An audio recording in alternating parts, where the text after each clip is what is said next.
ada seseorang yang tertawa dan membuat semua orang di situ sangat terkejut.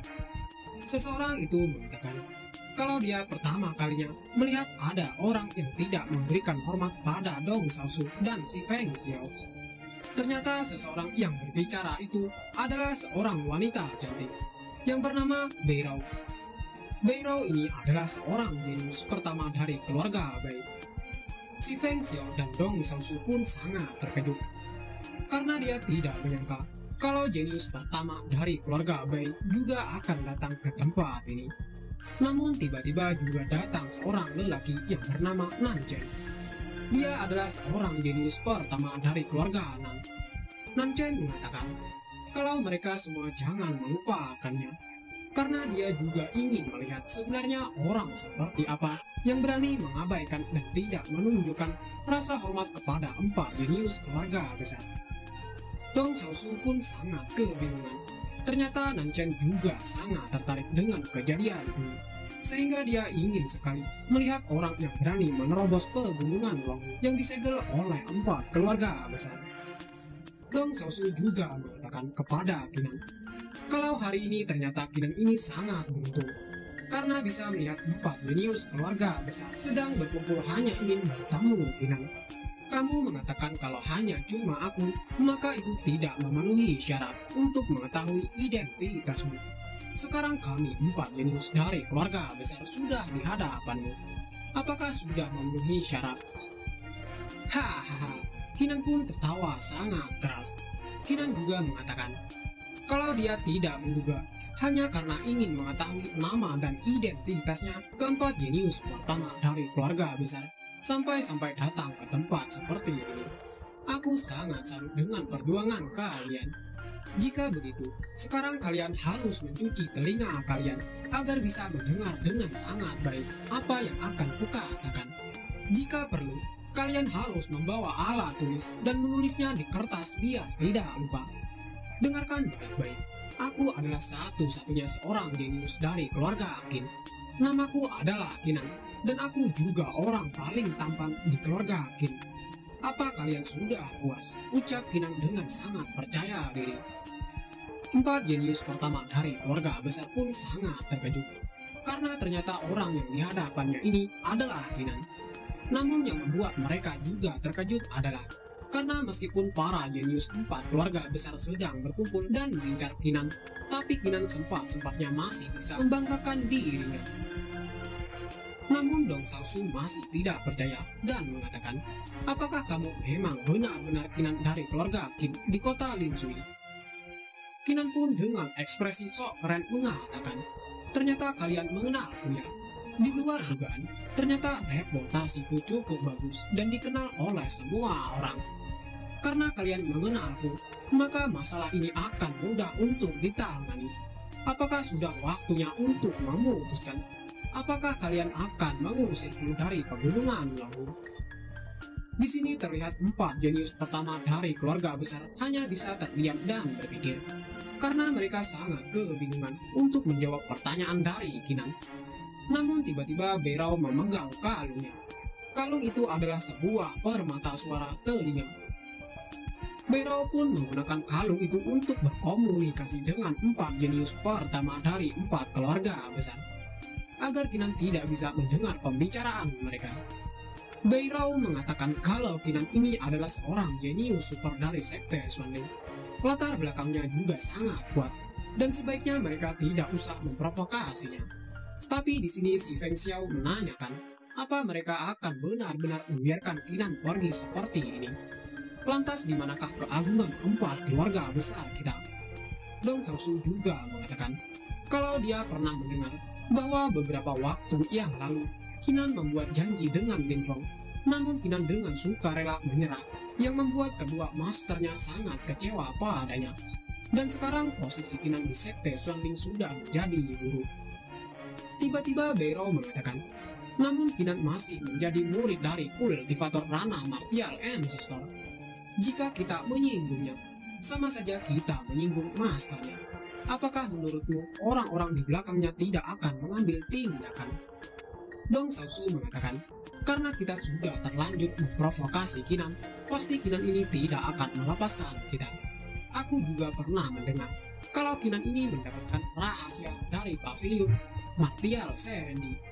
Jika kita mendapatkan rahasia itu, kemungkinan besar kita akan bisa meningkatkan kekuatan keluarga kita. Bahkan bisa melampaui kekuatan 4 sekte utama. Lebih baik kita menyatukan kekuatan untuk menekan Qinan agar dia mengatakan rahasia itu. Karena Qinan sekarang juga sendirian. Namun Berao mengatakan, apakah Qinan ini akan memberikan rahasia itu, dan juga rahasia itu sangat berharga kan? Aku takut kalau Qinan tidak akan memberitahu rahasianya.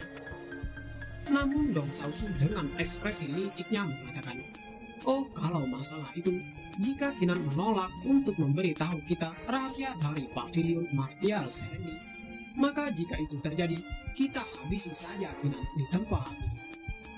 Terlihat ketiga jenius sangat terkejut mendengar perkataan dari Dong Xiaosu. Mereka berpikir, bukankah ini terlalu berbahaya untuk menghabisi Qinan dan juga terlalu sangat beresiko. Berao juga mengatakan, apakah mereka sudah yakin kalau itu jalan yang terbaik? Bagaimana jika kalau rahasia itu ternyata tidak bisa meningkatkan kekuatan keluarga mereka? Maka masalah ini akan menjadi sangat berbahaya bagi mereka.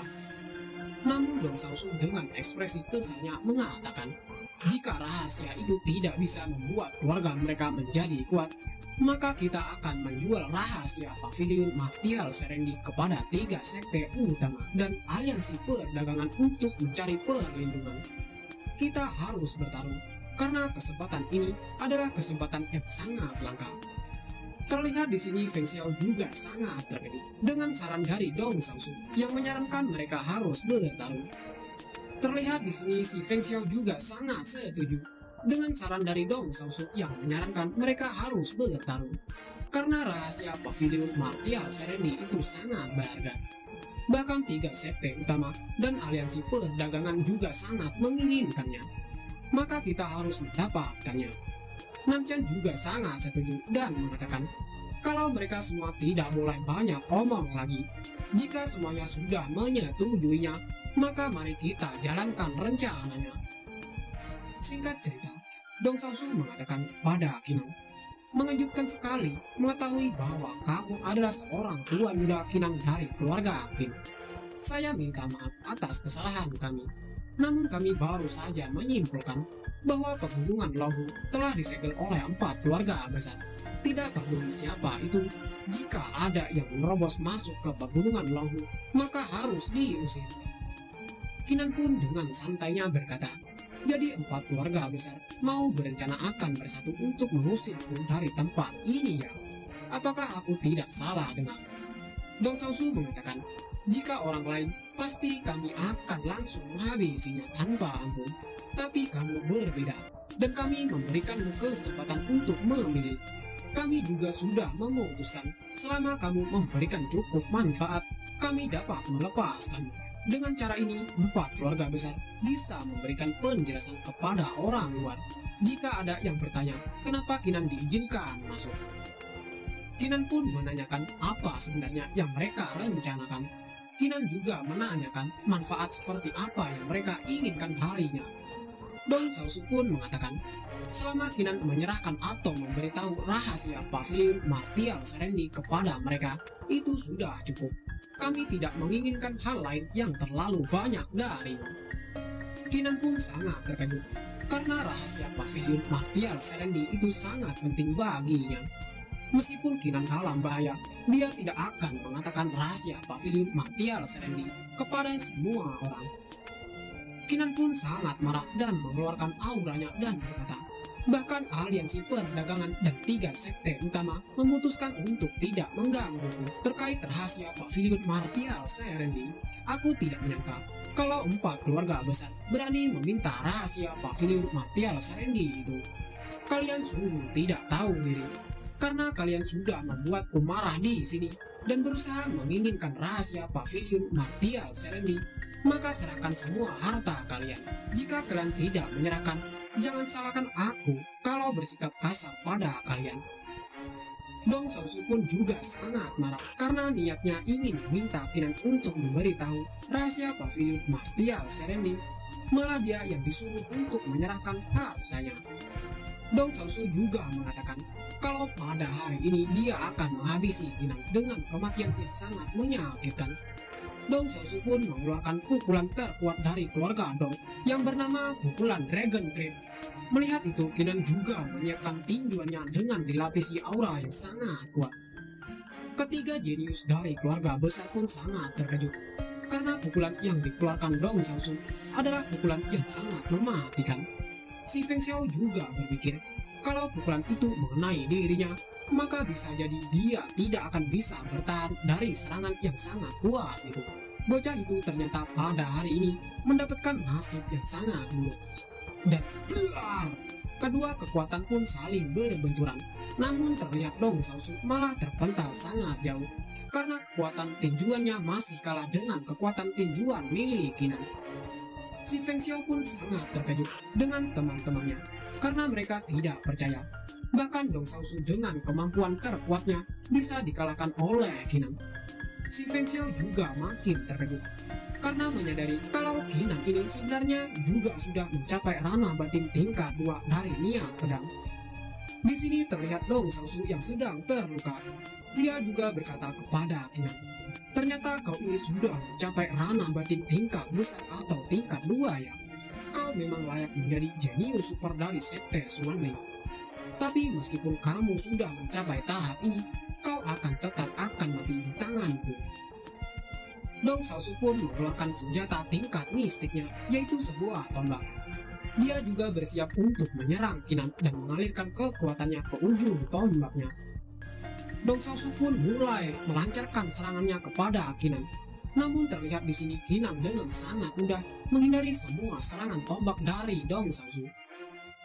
Beberapa menit kemudian pun sudah berlalu. Terlihat Dong Xiaosu sangat kelelahan karena mengeluarkan semua kekuatannya yang hanya untuk menyerang Kinan. Namun semua serangan yang dilepaskannya oleh Dong Xiaosu tidak satu pun yang mengenai Kinan. Dong Xiaosu pun dengan sangat kesal berteriak kepada teman-temannya, "Woi kalian, kenapa kalian cuma menonton saja? Bantu aku dong, jika kita bekerja sama, pasti kita bisa menghabisi Kinan." Singkat cerita, keempat jenius pertama dari 4 keluarga besar pun mulai bekerja sama dan mengeluarkan kekuatan mereka masing-masing. Mereka juga langsung menyerang Kinan dengan bersamaan.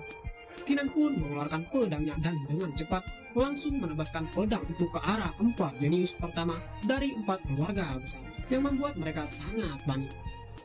Setelah serangan Kinan itu menggagalkan serangan 4 jenius dari 4 keluarga besar, Kinan pun menyiapkan serangan lagi yang sangat kuat untuk menyerang si Feng Xiao. Dan blar, terlihat serangan Kinan ditahan olehnya menggunakan perisai aura. Namun perisai itu mulai retak karena kekuatan tebasan pedang Kinan sangat kuat. Dan tiba-tiba hancurlah perisai milik si Feng Xiao. Terlihat dia juga terpental ke belakang akibat tidak kuat menahan serangan dari Kinan. Dong Xiaosu pun yang melihat serangan Kinan berhasil menembus perisai si Feng Xiao, dia pun dengan sigap langsung menyerang Kinan menggunakan panahnya yang dilapisi dengan kekuatan yang sangat kuat. Namun di sini Kinan terlihat sangat santai dan menghalau serangan yang dilepaskan oleh Dong Xiaosu. Bahkan serangan itu tidak ada yang bisa melukai Kinan. Dan blar, Kinan pun menyerang Dong Xiaosu menggunakan tebasan pedangnya yang sangat kuat. Terlihat Dong Xiaosu langsung terluka karena terkena serangan dari Kinan. Melihat serangan barusan, si Feng Xiao pun mengeluarkan senjata yang bernama Gelang Sunmon. Si Feng Xiao juga mulai melemparkan senjata itu ke arah Kinan. Dan pada saat senjata Sunmon itu masuk ke badan Kinan, Kinan pun sangat kebingungan. Ternyata senjata itu kegunaannya untuk mengunci tubuh lawan agar tidak bisa bergerak leluasa. Terlihat si Feng Xiao pun berteriak kepada teman-temannya agar mereka mengeluarkan kemampuan terkuatnya untuk menyerang Kinan dengan bersamaan. Nan Chen, Berao, dan Dong Xiaosu pun mulai menyiapkan serangan terkuat mereka dan melepaskan serangan itu ke arah Kinan yang sedang dikunci pergerakannya menggunakan gelang Sunmon. Dan blar, ledakan yang sangat besar pun terjadi. Terlihat ledakan itu sangat kuat yang membuat hutan di sekitarnya memancarkan sinar yang sangat kuat, seperti ada meteor yang sedang jatuh ke bumi. Namun ternyata di sini Kinan bisa menghindar dari serangan yang sangat kuat dari musuh. Terlihat keempat jenius dari 4 keluarga besar pun sangat kebingungan karena Kinan bisa lolos dari serangan mereka. Padahal sudah dikunci dengan gelang Sunmon yang sangat kuat. Si Feng Xiao pun sangat kebingungan dan dia juga sangat tidak percaya karena gelang Sunmon ini adalah senjata mistik tingkat atas dengan kekuatan yang sangat besar. Setelah tersegel, bahkan Rana Xiantian tingkat 10 membutuhkan waktu yang sangat lama untuk melepaskan diri dari segel itu. Tapi kenapa Kinan ini bisa begitu cepat membebaskan diri? Si Feng Xiao pun mulai melemparkan senjata itu lagi kepada Kinan karena dia masih tidak percaya kalau Kinan bisa begitu mudah melepaskan diri dari segel senjata itu. Dia berpikir kalau ada kesalahan pada gelang itu. Namun pada saat gelang itu mendekat, Kinan pun menggunakan kekuatannya untuk menaklukkan senjata itu. Kinan mengatakan, jangan pernah berpikir untuk menggunakan metode yang sama untuk menjebakku, karena itu akan sia-sia. Terlihat gelang itu pun takluk kepada Kinan dan akhirnya gelang itu mendarat di tangan Kinan. Sehingga sekarang Kinanlah pemilik dari gelang itu. Terlihat di sini si Feng Xiao juga langsung terluka sangat parah. Si Feng Xiao juga mengeluarkan cairan merah dari mulutnya karena senjatanya berhasil diambil dan ditaklukkan oleh Kinan. Kinan pun mulai menyiapkan serangan yang sangat kuat menggunakan pedangnya dan bersiap untuk menyerang 3 orang jenius pertama yang tersisa dari 4 keluarga besar. Dan Kinan pun berhasil menumbangkan semua jenius dari 4 keluarga besar menggunakan kekuatan pedangnya yang sangat kuat hingga musuh terlihat terpental ke sana kemari akibat terkena serangan dari Kinan. Terlihat di sini Kinan juga mendapatkan senjata dari 4 jenius pertama dari 4 keluarga besar. Kinan pun sangat berterima kasih pada 4 jenius teratas dari 4 keluarga besar karena telah memberikan senjata mistik terbaik kepada Kinan. Dan Kinan pun memasukkan senjata itu ke kantung penyimpanan. Terlihat Dong Xiaoshu sangat kesal kepada Kinan dan menyuruh Kinan agar menyerahkan senjata mistik mereka yang diambilnya oleh Kinan. Kinan pun mengatakan kalau memberikan senjata mistik yang terbaik kepada orang lemah seperti mereka itu akan sangat sia-sia. Lebih baik aku mengambilnya. Si Feng Xiao pun langsung berteriak dan menginstruksikan kepada anak buahnya agar menyatukan kekuatan mereka untuk menyerang Kinan dan menghabisinya agar si Feng Xiao bisa merebut kembali senjata mistiknya. Ketiga keluarga besar lainnya juga menggabungkan kekuatan mereka beserta dengan anak buahnya yang terlihat kekuatan mereka menjadi sangat kuat dan menakutkan. Semua orang pun dengan instruksi dari 4 jenis pertama dari 4 keluarga besar mulai menyerang Kinan dengan bersamaan. Namun terlihat Kinan tidak takut sama sekali. Kinan pun mengangkat pedangnya dan mulai menyalurkan kekuatannya ke pedang itu. Kinan juga mengatakan, meskipun mereka semua bergabung, namun kekuatan mereka itu bagi Kinan masih sangat lemah. Dan terlihat semua orang yang berusaha ingin menyerang Kinan, ternyata mereka semua terpental akibat terkena serangan tebasan pedang dari Kinan yang sangat kuat. Bagi Kinan, kekuatan mereka ini sungguh tidak layak untuk menghadapinya. Terlihat Nan Chen juga terpental akibat terkena serangan dari Kinan. Mereka semua yang berusaha menyerang Kinan terlihat seperti daun yang melayang-layang tertiup angin. Kinan juga mengatakan, apakah ini kekuatan kalian? Seharusnya kalian malu dengan kekuatan yang lemah seperti itu berani menyerangku. Apakah kalian tidak makan sebelum datang ke sini? Kinan pun mulai berlari menuju musuh yang tersisa dengan kedua pedangnya yang dilapisi kekuatan yang sangat kuat. Kinan juga mengatakan kalau dia akan menunjukkan bahwa kekuatan mereka itu sangat lemah. Kinan pun dengan sekejap menghajar semua orang dari 4 keluarga besar dengan sangat mudah hingga menciptakan ledakan di mana-mana. Nan Chen pun yang melihat Kinan sangat percaya diri sangat marah. Dia pun mengeluarkan jiwa bela dirinya yang berbentuk seperti batu kristal berwarna ungu. Dan dia berkata, karena kau sudah membuatku marah, maka aku akan menghabisimu, Kinan, ucapnya. Dan Nan Chen pun langsung menyerang Kinan menggunakan jiwa bela dirinya. Namun Kinan terlihat santai-santai saja. Kinan mengatakan kalau sebenarnya ini adalah waktu yang tepat. Kinan pun dengan tersenyum mulai mengumpulkan kekuatan di tangannya. Kinan juga berkata, "Lihatlah Nanchen, aku akan menghancurkan jiwa bela dirimu dengan hanya satu kali pukulan." Dan buar! Kinan pun menghantam jiwa bela diri milik Nanchen dengan tinjuannya, yang membuat jiwa bela diri milik Nanchen hancur berkeping-keping. Nanchen pun terpental ke belakang dan langsung terluka parah akibat jiwa bela dirinya yang dihancurkan oleh Kinan dengan sangat mudah. Nanchen yang terluka sangat parah pun tertunduk lemas. Nanchen pun berkata, Kau ini kenapa bisa menghancurkan jiwa bela diriku dengan sangat mudah? Bahkan hanya menggunakan pukulan saja. Kenapa kekuatanmu itu sangat menakutkan?" Kinan mengatakan, "Sebenarnya aku tidak kuat. Namun kamulah Nanchen yang terlalu lemah. Kau seharusnya tidak boleh meremehkan kekuatan orang lain.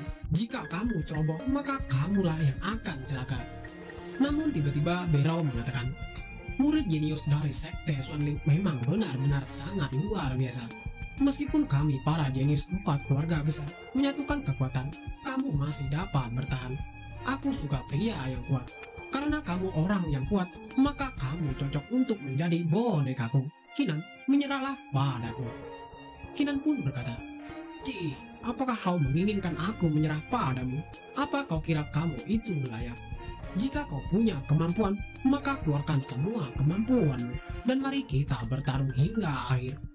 Beirao mengakui kalau Kinan ini memang sangat kuat. Jika Kinan berada di posisi puncak, maka dia tidak akan bisa menandinginya. Tapi di sini Beirao mengingatkan Kinan bahwa Kinan ini sudah mengeluarkan energi yang sangat besar untuk pertarungan ini. Kamu pasti kelelahan, dan sekarang kamu tidak mungkin bisa mengalahkanku. Oleh karena itu, aku sarankan kalau kau menyerah dan tunduk padaku. Jadilah pelayanku, maka hidupmu juga akan menjadi lebih baik. Tapi terlihat Kinan tidak peduli sama sekali dengan perkataan dari Beirao. Kinan mengatakan kalau dia juga sudah mengatakan tadi kalau Beirao ini tidak layak sama sekali menjadi lawannya. Beirao pun yang sangat kesal kepada Kinan langsung mengeluarkan jiwa bela dirinya. Terlihat jiwa bela dirinya seperti mayat hidup seorang perempuan. Si Feng Xiao pun sangat kesal karena dia baru menyadari kalau ternyata Beirao hanya menggunakan mereka semua untuk menyerang Kinan, ternyata hanya untuk melemahkan kekuatan dari Kinan. Semua orang juga sangat terkejut dan kebingungan saat melihat jiwa bela diri milik Beirao. Mereka mengatakan, menurut rumor, Beirao ini membangkitkan jiwa bela diri yang sangat misterius dan memiliki kemampuan yang mengerikan. Kemampuan ini hanya bisa digunakan sekali seumur hidup. Kekuatan itu adalah untuk memikat orang lain. Jika sampai kekuatannya itu berhasil memikat orang lain, maka orang yang terkena kekuatan itu akan kehilangan kesadarannya dan 100% akan tunduk kepadanya. Terlihat si Feng Xiao juga masih kesal karena jika sampai Beirao sampai bisa menaklukkan Kinan, maka dengan potensi Kinan, keluarga Bei di masa depan pasti akan melesat naik di atas dari keluarga besar yang lainnya. Bahkan bisa jadi keluarga mereka akan menjadi keluarga budak dari keluarga Bei. Si Feng Xiao pun menyarankan kepada Dong Xiaosu dan Nanchen untuk membantunya menggagalkan rencana dari Beirao. Namun Nanchen mengatakan, bagaimana cara kita menghentikan Beirao, sedangkan aku sudah terluka parah oleh Kinan, dan sekarang bahkan aku tidak bisa menunjukkan kekuatanku. Aku sama sekali bukan lawan Beirao, ucapnya. Si Feng Xiao pun yang menyadari keadaan mereka tidak akan bisa menghentikan rencana Beirao sangat kesal, dan dengan terpaksa si Feng Xiao hanya bisa pasrah. Singkat cerita, terlihat Beirao pun mulai menyerang semua orang yang berada di dekatnya. Beirao menyerang semua orang dengan brutal menggunakan jiwa bela dirinya yang membuat ledakan tercipta di mana-mana.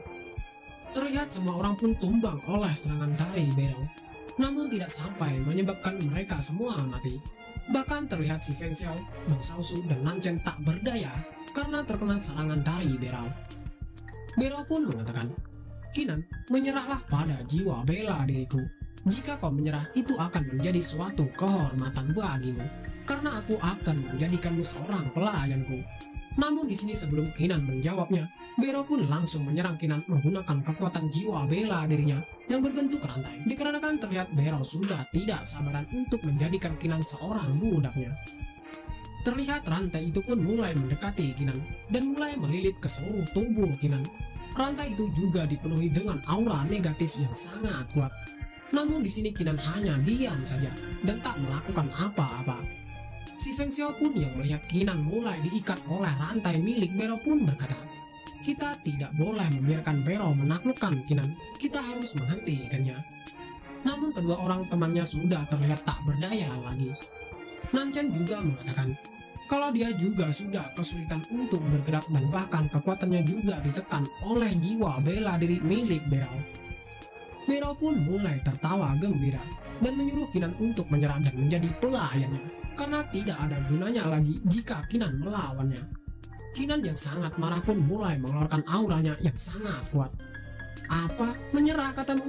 Kau jangan sombong dulu. Aku masih belum kalah, jadi jangan banyak omong. Nyala dari hadapanku." Dan bluar, Kinan pun mengeluarkan jiwa bela diri roh petarung sucinya yang membuat rantai milik Bero yang melilit tubuh Kinan pun hancur berkeping-keping. Bero pun sangat terkejut sekaligus langsung ketakutan karena melihat jiwa bela diri Kinan memiliki aura yang sangat kuat. Bahkan terlihat jiwa bela diri milik Bero juga ditekan oleh jiwa bela diri milik Kinan sehingga perlahan-lahan mulai menghilang. Si Feng Xiao dan Dong Xiaosu juga sangat terkejut saat melihat kekuatan jiwa bela diri milik Kinan. Dengan ekspresi terkejut, Dong Xiaosu mengatakan, "Ini benar-benar gila. Kinan ternyata benar-benar memusnahkan jiwa bela diri milik Bero hanya dengan aura jiwa bela dirinya saja. Kekuatan ini sungguh sangat menakutkan." Nanchen juga menyadari sesuatu. Dia mengatakan, kekuatan ini sudah cukup untuk menghancurkan kita semua dengan sangat mudah. Ini benar-benar sangat konyol. Kita sebenarnya merampok orang yang salah. Bero yang terlihat sudah terluka parah dan sudah tidak berdaya mengatakan, "Kau benar-benar mengalahkan jiwa bela diriku. Kekuatanmu ini sungguh tidak ada bedanya dengan monster yang sesungguhnya." Kinan pun berkata, "Seharusnya kau malu Bero, hanya dengan kekuatan yang sangat lemah itu berani-beraninya kau berlagak sombong di hadapanku. Bahkan sampai-sampai kau ingin menjadikanku pelayanmu. Itu sungguh sangat lucu." Tiba-tiba Bero pun langsung pingsan karena dia sudah tidak kuat menahan luka yang ada di dalam tubuhnya. Namun di sini Kinan tidak peduli dan hanya melihatinya saja. Kinan juga mengatakan, "Siapa lagi yang ingin bertarung denganku?" Namun Kinan menyarankan kepada mereka agar menyerah karena sudah dipastikan kalau mereka akan babak belur jika bertarung dengan Kinan. Semua orang pun terlihat hanya bisa terdiam karena mereka tidak berani melakukan hal apapun. Terlihat mereka juga sudah tidak bersemangat dan putus asa. Kinan pun mengatakan, "Sepertinya tidak ada yang berani melawanku. Jadi selanjutnya kita harus membicarakan tentang aku mengizinkan kalian pergi atau tidak." Kinan juga mengatakan ke semua orang kalau mereka semua harus menyerahkan semua harta yang dimilikinya karena mereka sudah berani membuat Kinan marah dan bahkan mereka sampai berani memaksa Kinan untuk mengatakan rahasia pavilion Martial Serendi. Kinan juga tidak akan segan-segan menghabisi mereka semua kalau mereka berani menentang perintahnya. Semua orang pun langsung panik karena mendapat tekanan dari Kinan. Mereka pun mulai mengeluarkan harta mereka karena mereka juga masih ingin hidup dan tidak ingin mati sia-sia hanya demi harta. Begitu juga dengan si Feng Xiao yang terpaksa harus memberikan semua hartanya kepada Kinan. Si Feng Xiao di dalam hatinya juga mengatakan kalau dia pasti akan membalas perbuatan Kinan ini suatu saat nanti. Terlihat Kinan pun sangat senang dengan tumpukan harta yang didapatnya dari para anggota 4 keluarga besar ternyata sangatlah banyak. Kinan tidak menyangka kalau murid-murid dari 4 keluarga besar sangat kaya.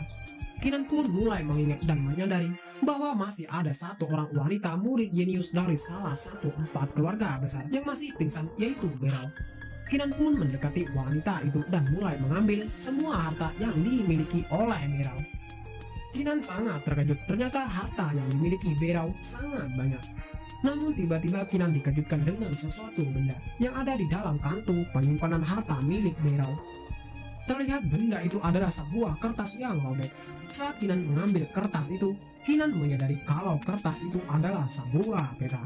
Dan peta itu bukanlah peta yang sembarangan. Kinan menduga kalau peta itu adalah sebuah peta kuno. Kinan pun mengeluarkan mata ilahinya dan mengamati peta kuno itu. Kinan melihat kalau peta itu sangat misterius. Peta ini digambar dan dibuat menggunakan kulit monster tingkat ancestor. Kinan menebak kalau peta ini pasti mencatat dan menunjukkan tentang harta karun yang sangat langka. Namun Kinan menyayangkan kalau peta ini hanya seperempatnya saja, dan tidak mungkin Kinan bisa melihat apa yang tercatat di dalam peta itu. Namun Kinan menyadari kalau sebenarnya peta itu pasti dibagi menjadi 4 bagian, karena 4 keluarga besar saling bekerja sama untuk menyegel pegunungan Lohu. Kalau Bero memiliki sebagian peta, maka kemungkinan besar 3 bagian peta ini ada pada 3 jenius lainnya dari keluarga besar. Kinan pun dengan cepat langsung menatap Dong Xiaosu, si Feng Xiao dan Lan Chen. Kinan juga menyuruh mereka untuk menyerahkan peta kuno yang dibawa mereka, yang membuat ketiga jenius itu sangat terkejut. Dong Xiaosu pun mengatakan, "Kinan, yang terjadi barusan adalah kesalahan dari 4 keluarga besar kami. Kami minta maaf padamu. Semua harta yang ada pada kami sudah kami serahkan semua.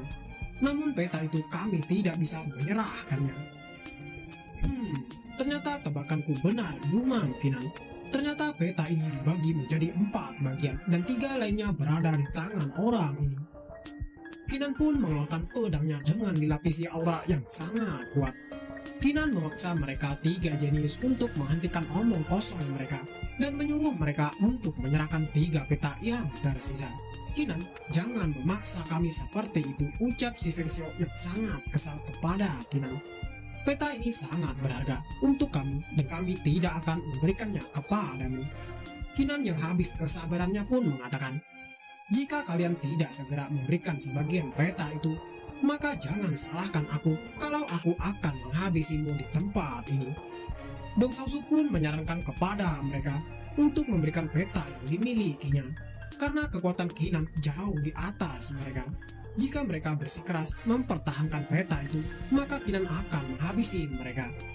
Dengan terpaksa, ketiga jenius dari keluarga besar pun mulai mengambil peta yang mereka miliki dan langsung menyerahkan peta itu kepada Kinan.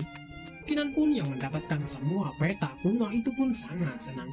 Dengan peta ini, dia berharap akan mendapatkan harta yang sangat berharga. Kinan pun menyuruh ketiga jenius pergi dari hadapannya. Terlihat ketiga jenius pun berlari menjauh, namun Dong Xiaosu memperlihatkan wajah yang tersenyum licik. Namun tiba-tiba Kinan pun memegang pundak dari Dong Xiaosu, yang membuat Dong Xiaosu sangat terkejut dan berkeringat dingin. Ternyata di sini Kinan ingin melakukan sesuatu kepada Dong Xiaosu. Dong Xiaosu pun yang panik mengatakan, "Kinan, kenapa kau tidak membiarkanku pergi? Padahal aku sudah memberikan peta kuno itu padamu." Kinan pun menunjuk salah satu orang yang pernah dimarahi dan dihina oleh Dong Xiaosu saat pertama kali dia datang ke tempat ini. Kinan pun menyuruh Dong Xiaosu meminta maaf kepadanya. Dong Xiaosu pun dengan arogan pun mengatakan, "Apa? Kau menyuruhku meminta maaf kepada sampah itu? Tidak mungkin, kau jangan bercanda. Aku tidak akan melakukannya." Dan bang! Kinan pun menampar Dong Xiaosu hingga membuatnya terpental ke belakang. "Kau harus meminta maaf padanya. Jika kau tidak melakukannya, maka aku akan menghajarmu," ucap Kinan. Dong Xiaosu pun sangat kebingungan dengan perlakuan Kinan kepadanya. Dia pun sangat bingung apa yang harus dilakukan, karena jika dia meminta maaf pada orang itu, maka akan turun harga dirinya sebagai jenius pertama dari keluarga Dong. Kinan yang melihat Dong Xiaosu masih saja keras kepala pun menamparnya berkali-kali. Yang terlihat wajah Dong Xiaosu sangat menyedihkan karena ditampar oleh Kinan. Singkat cerita, dengan wajah babak belur, Dong Xiaosu pun memohon kepada Kinan agar jangan menghajarnya lagi. Dia akan meminta maaf kepada orang itu. Dengan wajah babak belur, Dong Xiaosu pun meminta maaf kepada adiknya. Dia mengakui kesalahannya. Seharusnya dia tidak menghina dan memarahi adiknya itu. Terlihat adiknya itu cuma bisa bengong. Kinan pun menanyakan kepada Dong Xiaosu, sebenarnya 4 keluarga besar mereka sampai menyegel pegunungan Laohu ini apa tujuannya. Dong Xiaosu menjelaskan, mereka datang ke tempat ini untuk mencari tempat penyeberangan rahasia.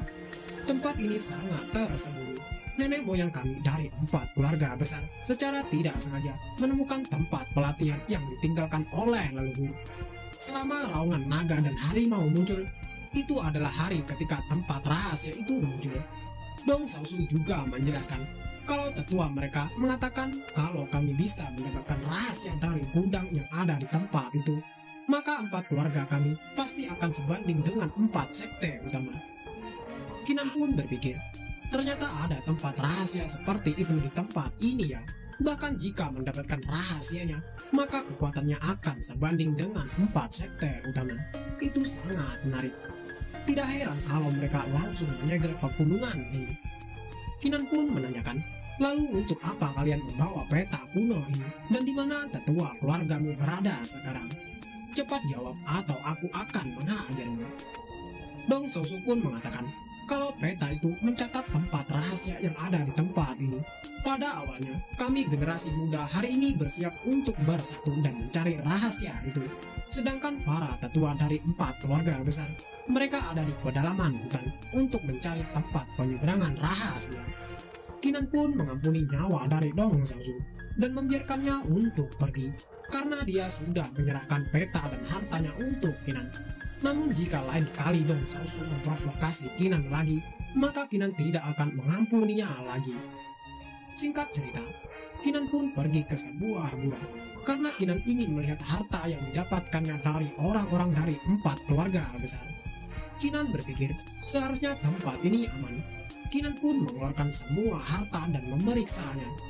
Terlihat Kinan melihat seni bela diri dari 3 kota di kantung penyimpanan milik si Feng Xiao. Dan seni bela diri itu sangat berharga. Kinan juga melihat ada 2 senjata spiritual. Kinan pun sangat senang mendapatkan harta itu. Dia juga mendapatkan banyak pil Martial King. Total ada 360.000 pil Martial King. Ternyata Kinan juga mendapatkan obat penyembuh suci yang setara dengan 80.000 pil Martial King. Dan masih banyak barang-barang lain yang belum dibuka Kinan. Kinan pun bergumam, ini hanyalah murid dari 4 keluarga besar. Para tetua dari 4 keluarga besar pasti memiliki banyak pil dan sumber daya.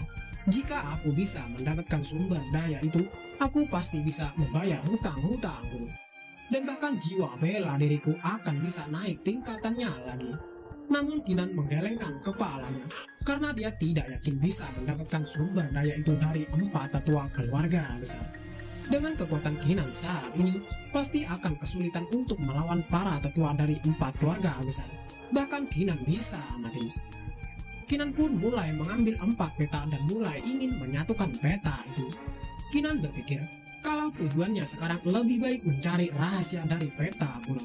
Mari kita lihat apa yang tertulis di peta ini ketika disatukan gumam Kinan. Saat keempat peta kuno itu disatukan, terlihat peta itu pun langsung mengeluarkan cahaya keemasan. Tak sampai di situ, cahaya itu perlahan-lahan mulai berubah. Terlihat perubahan itu seperti monster yang sedang ingin menerkam Kinan. Dikarenakan peta itu disatukan oleh Kinan, tiba-tiba di suatu tempat ada energi yang sangat besar dan membuat ledakan yang sangat dahsyat. Hingga pancaran ledakan cahaya itu memancar ke atas langit. Cerita pun kembali di tempat Kinan, yang dimana ketika cahaya peta itu sudah sepenuhnya berubah, terlihat perubahan cahaya itu menjadi sebuah monster seperti harimau, namun memiliki tanduk seperti naga. Namun pada saat monster itu ingin menyerang Kinan, tiba-tiba tubuhnya mulai bercahaya dan mulai hancur, yang membuat monster itu meraung sangat keras. Perlahan-lahan monster itu pun menjadi kepingan-kepingan cahaya yang sangat kecil, yang membuat Kinan sangat terkejut dengan kejadian itu. Peta yang disatukan oleh Kinan terlihat juga semakin lama semakin memudar dan hancur. Ternyata peta rahasia ini benar-benar asli, ucapnya. Kinan pun mulai melihat asal ledakan yang tadi muncul akibat Kinan menyatukan keempat peta kuno. Ternyata tempat itu tersembunyi di sana ya. Aku harus cepat ke sana, gumamnya. Namun Kinan tiba-tiba merasa kesakitan. Ini sungguh sakit. Apa yang terjadi dengan mata ilahiku? Ucapnya sambil kebingungan menahan rasa sakit yang dirasakannya. Namun Kinan menyadari bahwa mata ilahinya ini sebenarnya sedang menuntunnya. Kejadian ini bisa membuat mata ilahinya berubah. Jelas ini bukan sesuatu yang biasa. Mungkin ini adalah kemunculan harta karun, ucapnya. Singkat cerita, Kinan pun pergi dari tempat itu dan menuju ke tempat yang dimana ledakan energi itu terlihat. Mata ilahi Kinan juga menuntunnya untuk datang ke sana. Cerita pun berpindah di tempat si Feng Xiao dan Dong Xiaosu yang babak belur. Terlihat si Feng Xiao masih kesal kepada Kinan karena Kinan sudah mengambil semua harta miliknya dan bahkan peta pulau juga diambil oleh Kinan. Kita tidak boleh melepaskannya, ucap si Feng Xiao yang sangat kesal. Terlihat Dong Xiaosu juga setuju karena Kinan telah menghajar wajah tampannya hingga seperti kepala babi. Namun Nanchan mengatakan, "Hade, jangan membahas wajahmu. Aku lihat wajahmu yang sekarang itu lebih baik dan sangat cocok denganmu. Apakah aku perlu memolesnya lagi biar lebih bagus?" ucapnya yang mengejek. Dong Xiaosu yang mendengar itu sangat kesal dan mengeluarkan auranya. Begitu juga dengan Nanchan. Dong Xiaosu pun berkata, "Apakah kau ingin bertarung denganku, Nanchan?" Namun si Feng Xiao pun menyuruh mereka berhenti untuk berkelahi. Si Feng Xiao sangat heran kepada mereka berdua, hanya karena masalah sepele mereka sampai ingin bertarung. Si Feng Xiao pun menyarankan kalau mereka akan melepaskan transmisi suara 1000 mil untuk memanggil para tetua dan membiarkan para tetua yang akan mengurus Kinan. Ketiga murid jenius itu pun melepaskan sebuah kertas ke atas langit. Transmisi itu seperti tanda meminta bantuan atau tanda bahaya. Saat kertas itu dilepaskan ke atas langit, maka masing-masing tetua mereka akan datang. Namun pada saat para tetua datang, terlihat para tetua itu terlihat babak belur seperti dihajar oleh seseorang. Oleh sebab itulah penampilan mereka juga terlihat acak-acakan. Si Feng Xiao yang melihat para tetua babak belur pun sangat terkejut. Sebenarnya apa yang terjadi dengan para tetua? Kenapa kondisi mereka seperti ini? Apakah mereka bertarung dengan monster yang sangat kuat? Para tetua itu pun menjelaskan, "Belum lama ini, saat kami menemukan petunjuk tentang tempat penyeberangan rahasia, seorang gadis kecil di ranah Martial Ancestor tiba-tiba muncul. Dia menghajar kami dengan kejam, dan semua harta yang kami miliki diambilnya. Gadis itu juga mengancam kami agar tidak melangkah lebih jauh ke pegunungan Long, atau kami semua akan dihabisi." Nanchan, si Feng Xiao, dan Dong Xiaosu pun sangat terkejut mendengar perkataan dari para tetua. Mereka tidak menyangka akan ada seseorang di ranah kultivasi Martial Ancestor di tempat seperti ini. Tetua itu juga mengatakan, dengan adanya kekuatan tahap Martial Ancestor, kita tidak memiliki harapan untuk mendapatkan harta dari tempat rahasia penyeberangan. Kami hanya bisa mengandalkan harta karun yang ada di tangan generasi muda. Ngomong-ngomong, apakah kalian sudah menemukan hartanya? Dan juga kenapa kalian memanggil kami ke sini? Si Feng Xiao pun mengatakan, dalam perjalanan mencari harta, kami bertemu dengan Kinan. Kinan mengambil semua barang-barang milik kami, termasuk peta harta karun kuno. Para tetua pun sangat terkejut saat mendengarnya. Apa? Peta kuno juga diambil oleh Kinan? Maksud kalian Kinan dari keluarga Qin dari kota Lin Sui kan? Para tetua pun saling memandang satu sama lain. Salah satu dari mereka pun mengatakan, Kinan ini adalah super jenius dari sekte Xuanling, dan ada 2 ranah Martial Ancestor di belakangnya. Apa yang harus kita lakukan? Namun tiba-tiba datanglah seseorang yang bernama Bei Lisu. Dia adalah ayah dari Berao. Dia juga adalah seorang patriark dari keluarga Bei. Bei Lisu menanyakan kepada para tetua, kenapa mereka terlihat babak belur dan acak-acakan. Para tetua pun menjelaskan semua hal yang terjadi, yang membuat Bei Lisu sangat terkejut. Dia juga berpikir, kenapa bisa ada seseorang kultivator ranah Martial Ancestor mengetahui tentang tempat rahasia penyeberangan. Bahkan ada seorang bocah yang berhasil merampas peta kuno harta karun. Bei Lisu pun dengan wajah kebingungan mencari putrinya. Karena dia tidak melihat putrinya di tempat ini, dia pun menanyakan ke semua orang yang ada di tempat ini tentang keberadaan anaknya Berao. Namun tiba-tiba ada seseorang yang mengatakan kepada Patriark Bei Lisu kalau putrinya sedang tergeletak karena berhasil dikalahkan oleh Kinan. Bei Lisu pun sangat marah saat melihat putrinya tergeletak. Dia pun mengatakan, sialan bocah ini, berani-beraninya melakukan hal ini pada putriku. Aku akan menghabisinya. Patriark itu pun mengeluarkan Mystic Scale Dragon Mirror yang bentuknya seperti cermin, namun ada ukiran naga pada benda itu. Tak berselang lama, tiba-tiba muncullah sebuah naga yang sangat besar berwarna hijau. Naga itu muncul akibat Patriark Beilisu menggunakan item Mystic Scale Dragon Mirror. Si Feng Xiao dengan perasaan terkejutnya mengatakan, kalau benda ini adalah harta karun dari keluarga Bei. Benda ini dapat melihat semua makhluk dalam jarak 1000 mil. Patriark Beilisu pun berkata, bajingan kecil ini, dia tidak akan pernah lolos dan lepas dari tanganku. Namun tiba-tiba ada salah satu tetua yang memperingati Beilisu dan mengatakan, Patriark Bei, Kinan ini adalah super jenius dari sekte Xuanling.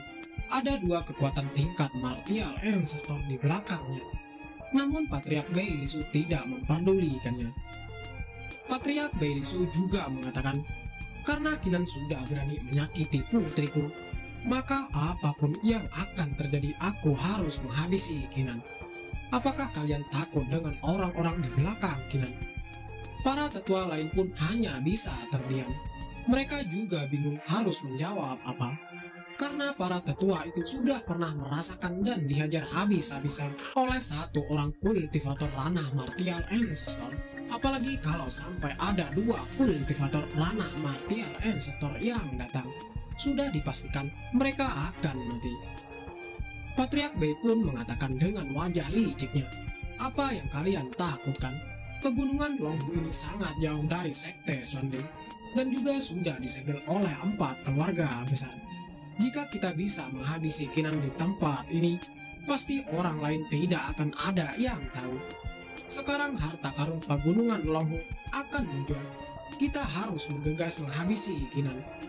Dengan adanya banyak binatang buas di pegunungan ini, sekte Xuanling tidak akan mungkin mengetahui kalau kita yang menghabisi Kinan. Namun di sini para tetua masih tertunduk lesu dan tidak bersemangat. Bahkan satu kata pun tidak diucapkan oleh mereka. Kemungkinan para tetua itu trauma karena dihajar oleh seorang kultivator ranah martial ancestor.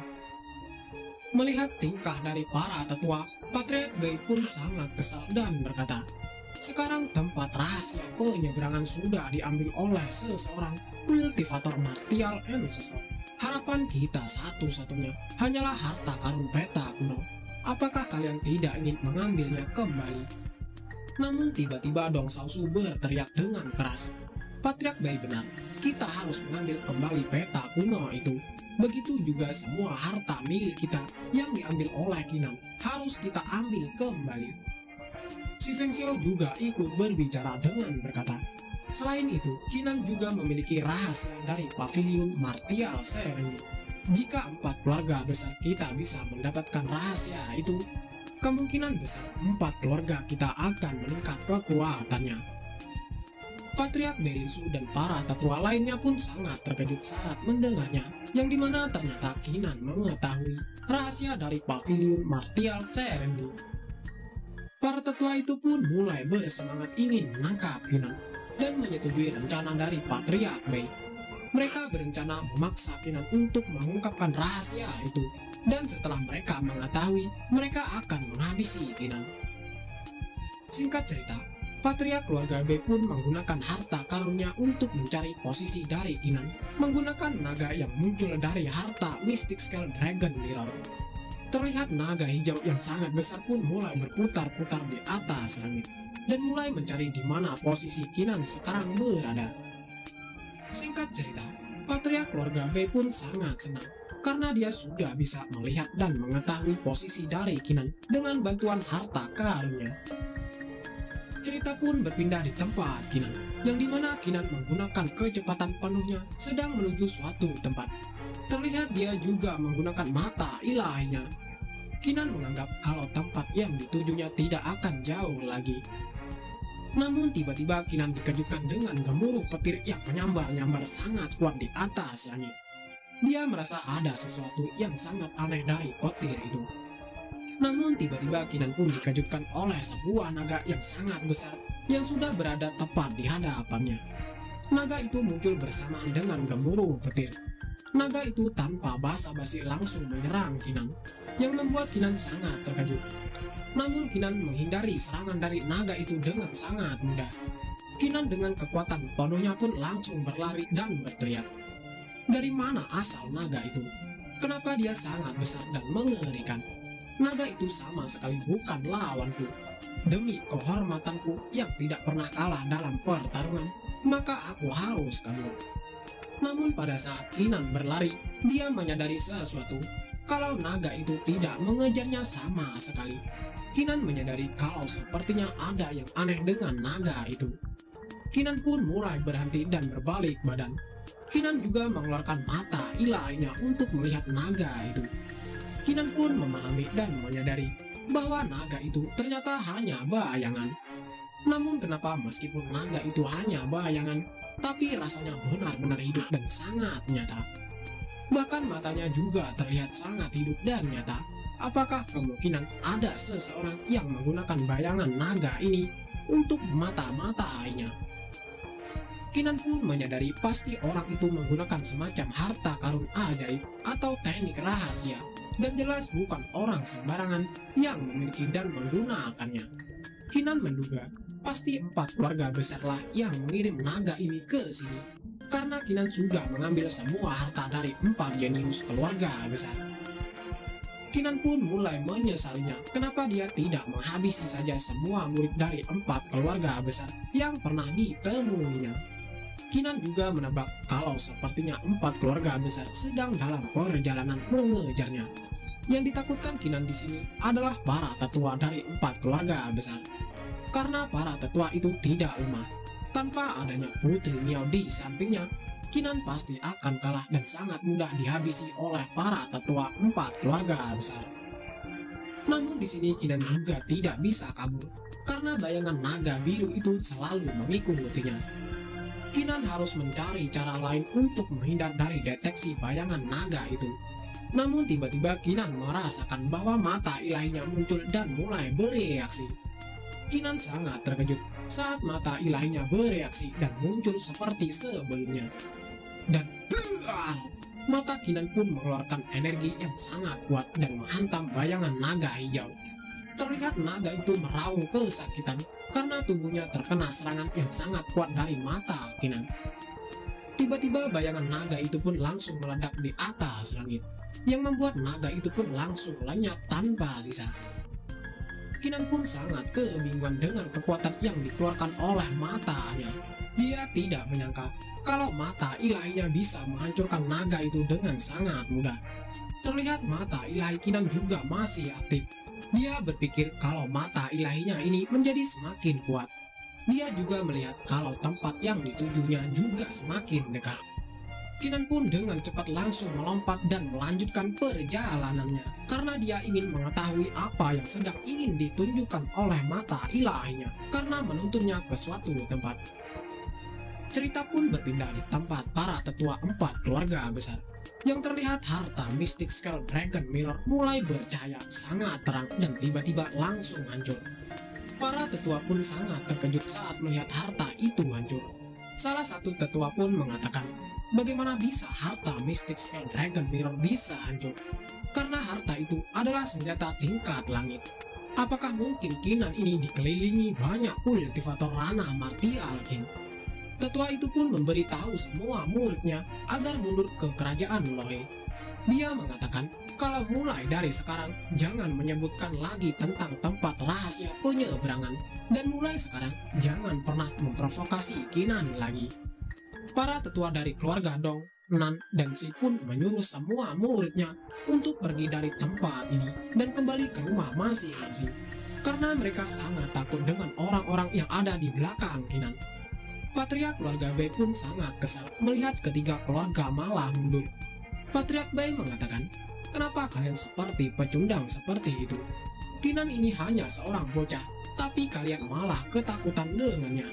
Persetan dengan kultivator ranah martial King. Aku tidak percaya kalau anak itu diikuti begitu banyak kultivator ranah martial King. Dikarenakan dia tidak bisa mengetahui lokasi Kinan lagi, Maka Patriark Wei itu pun berencana akan menghancurkan keluarga Qin di kota Lin Zui. Dan dia pun memerintah pasukannya untuk menuju keluarga Qin di kota Lin Zui. Cerita pun berpindah di tempat Qinan yang sudah sampai di suatu tempat. Terlihat tempat itu sangat aneh karena memiliki aura yang sangat jahat. Namun tiba-tiba datanglah gerombolan makhluk yang sangat banyak. Makhluk itu seperti roh jahat yang sedang mendekati Qinan. Dan para roh itu juga ingin memangsa Qinan. Qinan pun dengan cepat langsung mengeluarkan auranya dan berkata, "Hanya cuma gerombolan roh jahat berani menghadangku. Apakah kalian ingin kumusnahkan?" Terlihat para sekelompok roh jahat itu saat terkena pancaran dari aura Qinan yang sangat kuat pun langsung lenyap. Dan roh jahat yang tersisa pun langsung kabur dari tempat itu. Di sini Qinan sangat kebingungan. Sebenarnya apa yang terjadi? Kenapa dunia ini tiba-tiba berubah dan banyak roh jahat yang keluar? Qinan juga merasakan ada sesuatu di atas puncak gunung. Dia pun menggunakan mata ilahinya untuk melihat puncak gunung itu. Dan terlihat ada sebuah tempat yang sangat megah di atas gunung. Ternyata tempat itu adalah 9 lapisan dunia bawah, atau bisa juga disebut dengan 9 istana dunia bawah. Qinan juga bergumam, mata ilahi mendesakku untuk pergi ke tempat ini. Mungkinkah 9 istana ini adalah tempat yang ingin ditunjukkan mata ilahi kepadaku? Qinan pun berpikir untuk segera memeriksanya, karena dia sangat penasaran dengan 9 istana itu. Dia pun mengeluarkan teknik Mystic Step yang membuatnya dapat berlari dan melompat sangat cepat. Saat Qinan sudah semakin dekat dengan istana itu, Qinan pun sangat kagum dengan tempat itu. Ternyata 9 istana ini penuh dengan misteri. Sebenarnya apa hubungannya dengan mata ilahiku? Kenapa dia menuntunku ke tempat seperti ini? Apakah ini yang dinamakan tempat penyeberangan rahasia? Dan juga kemungkinan besar setiap aula dari 9 lantai ini adalah semacam ujian seperti pada pavilion martial Serendi. Namun setelah beberapa saat Qinan mengamati 9 istana itu, tetap saja dia tidak menemukan satupun petunjuk dan dia pun langsung meluncur menuju tempat 9 istana itu karena ingin segera memeriksanya. Singkat cerita, Qinan pun sudah berada di depan 9 istana. Dia pun mengamati tempat itu dengan kemampuannya. Dia sangat heran, kenapa ada tempat seperti ini di pegunungan Luanghu. Qinan pun berkata, istana dunia bawah ini penuh dengan keanehan. Sebenarnya ada apa di dalamnya? Dan kenapa istana ini sangat misterius? Ucapnya yang bertanya-tanya. Dan tiba-tiba Qinan di sini mengeluarkan mata ilahinya, karena dia ingin mengetahui keanehan dan rahasia apa yang ada di dalamnya. Tidak peduli seberapa anehnya istana ini, Qinan tetap berusaha akan mengungkapnya. Namun tiba-tiba Qinan dikejutkan dengan seseorang yang terpental dari ruangan aula istana itu. Dengan diiringi munculnya ledakan yang sangat dahsyat dari ruangan itu. Ternyata seseorang yang terpental dari dalam aula itu adalah Putri Miao. Qinan tidak menduga kalau dia akan bertemu Putri Miao di tempat ini. Terlihat Putri Miao sedang marah-marah dengan sesuatu yang berada di dalam ruangan itu. Dan dia berkata, apa-apaan ini? Beraninya kau mengganggu putri ini yang bermartabat. Jika bukan karena basis kultivasi putri yang belum pulih pada saat ini, aku pasti akan menghancurkan bajingan sepertimu. Tiba-tiba Putri Miao pun berbalik dan melihat ke belakang. Dia kaget karena Qinan berada di tempat ini. Putri Miao juga merasa malu karena dia juga terlihat dengan kondisi yang sangat menyedihkan. Putri itu pun bertanya kepada Qinan, apa yang kau lihat? Putri ini sedang bertanya kepadamu, kenapa kau ada di sini juga, Qinan? Apa yang sedang kau lakukan di tempat ini? Namun di sini Qinan malah berbalik bertanya kepada Putri Miao. Seharusnya aku yang bertanya, Putri. Kenapa Anda berada di sini? Bagaimana kau tahu tentang 9 istana dunia bawah ini? Aku sangat tahu kalau kau belum pernah sama sekali ke pegunungan Luanghu ini.